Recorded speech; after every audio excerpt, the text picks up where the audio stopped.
বন্ধুরা, ভারতের প্রধানমন্ত্রী এবং আমেরিকার প্রেসিডেন্টের একটি মিটিং ছিল, যাতে বাংলাদেশের বিষয়েও কিছু কথা উঠে এসেছে। কি কথা বলা হয়েছে সেখানে বাংলাদেশের সম্পর্কে আসুন জেনে নেওয়া যাক। ওয়াশিংটন ডিসিতে প্রধানমন্ত্রী নরেন্দ্র মোদী ভারতীয় সময় ভোর 3টের সময় হোয়াইট হাউসে পৌঁছান নরেন্দ্র মোদী। ওয়াশিংটন ডিসিতে বৈঠক করেন মোদী এবং ট্রাম্প। বাংলাদেশের বর্তমান যে পরিস্থিতি নিয়েও দুই রাষ্ট্রনেতার মধ্যে কথা হয়। বাংলাদেশের প্রসঙ্গে ট্রাম্প বলেন, যুক্তরাষ্ট্রের জন্য আমাদের কোনো ভূমিকা নেই এবং তিনি বলেছেন এটি এমন একটি বিষয় যা নিয়ে প্রধানমন্ত্রী অনেকদিন ধরেই কাজ করছেন। আমি বিষয়টি অর্থাৎ বাংলাদেশের বিষয়টি প্রধানমন্ত্রীর হাতেই ছেড়ে দেব, অন্তত এমনটাই বলেছেন ডোনাল্ড ট্রাম্প। এবং বৈঠকে অনেক গুরুত্বপূর্ণ বিষয় নিয়েও আলোচনা হয়েছে। সবথেকে গুরুত্বপূর্ণ যে বিষয় বাংলাদেশের যে পরিস্থিতি, বাংলাদেশের ইউনূস প্রশাসন যে অত্যাচার চালিয়ে যাচ্ছেন, সেই বাংলাদেশের প্রসঙ্গে ট্রাম্পের সঙ্গে কথা হয়। যুক্তরাষ্ট্রের জন্য আমাদের কোনো ভূমিকা নেই, এটি এমন একটি বিষয় জানিয়ে প্রধানমন্ত্রী নরেন্দ্র মোদীর হাতেই ছেড়ে দেবেন, এমনটাই বলেছেন Donald Trump.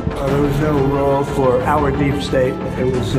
This is something that the Prime Minister has been working on for a long time and has been worked on for hundreds of years, frankly. I've been reading about it. But I will leave Bangladesh to the Prime Minister. আপনাদেরকে শোনালাম Donald Trump কি বলেছেন, তার বক্তব্য আপনারা শুনলেন। অন্তত এমনটাই বলেছেন ডোনাল্ড ট্রাম্প। বাকি বাংলাদেশে এখন কিরকম পরিস্থিতি রয়েছে, তোমাদের কি মতামত কমেন্টে জানাও।